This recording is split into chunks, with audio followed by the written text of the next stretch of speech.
You did not start your business to feel stuck in it, right? This podcast is about creating the time freedom to enjoy a life as delicious as the business you're building without the guilt. I am Shalise Daniels, a certified mindset and business coach, 7-figure business owner, and here we explore how neuroscience-backed rest strategies are essential for growing your business. Man, how y'all doing? For real. While I truly believe men need support just as much and sometimes even more than women, I did not accept them as clients. Men are trained not to share their feelings because sharing your feelings is a sign of weakness.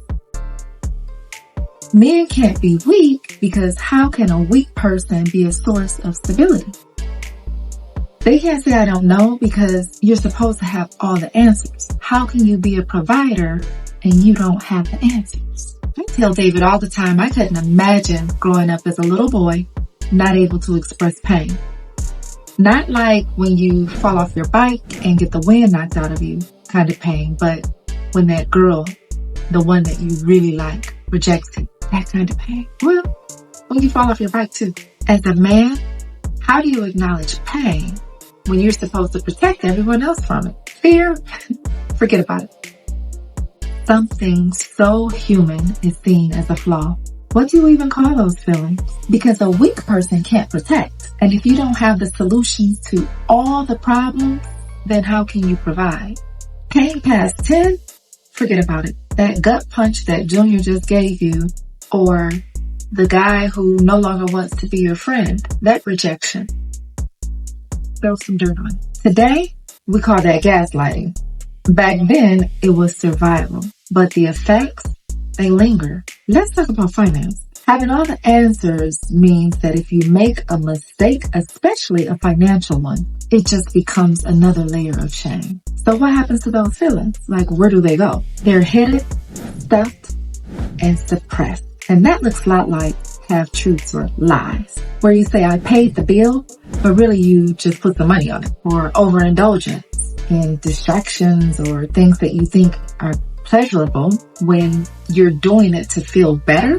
So that's what you call it, feeling better, because you may lack the vocabulary to call it what it really is, pain. Lashing out, unable to say that you're afraid or that you're scared, because that feeling you don't know how to describe. So you snap at the people who are closest to you. Overuse or abuse of substances, because throw some dirt on it. When you have a business, it all comes up. Building a business is like parenthood. It tests the toughest parts of you.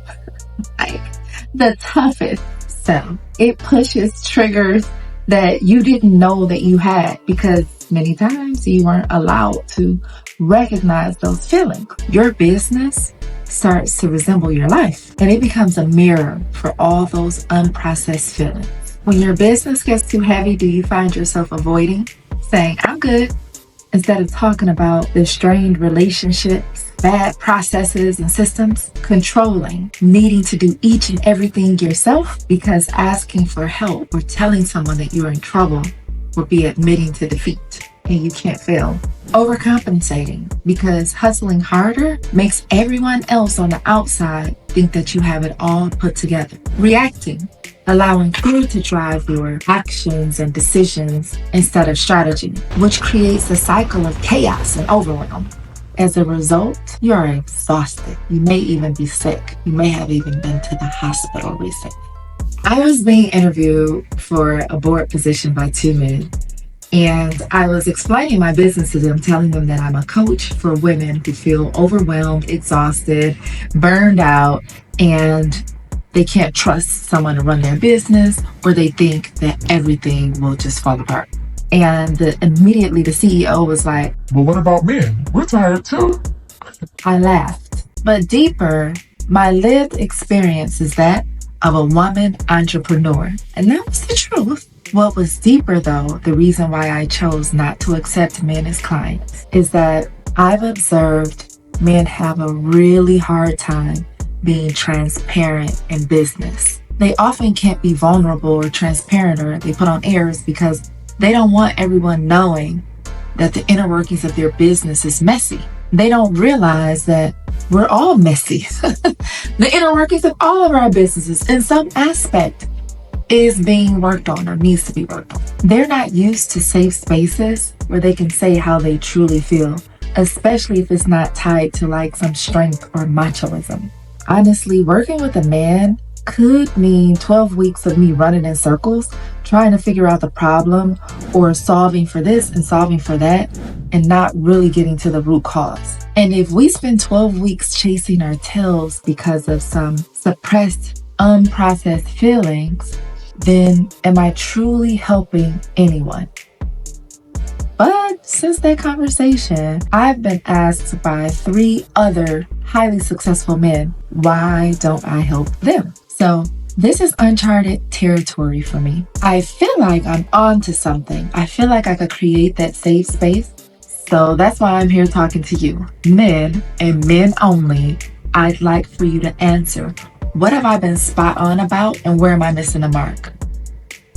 What do you find value in a feminine perspective on your business operations? And showing you how to step back from the day-to-day grind so you can have some self-care Sundays too. Here's the $1 million question. Would you be transparent and vulnerable? What would it take? Let's talk. You found a space where thriving is the standard. If any of this resonated with you, make sure you subscribe and share this episode with someone who you know needs to hear it. Join me in Hustle Culture Recovery, where we're resting, thriving, and growing with ease. Everywhere at Coach Shalise D. On Instagram, TikTok, YouTube. You might even find me on Facebook under Shalise Daniel. Going out to get what we deserve. Living into the reason why we created our businesses to begin with.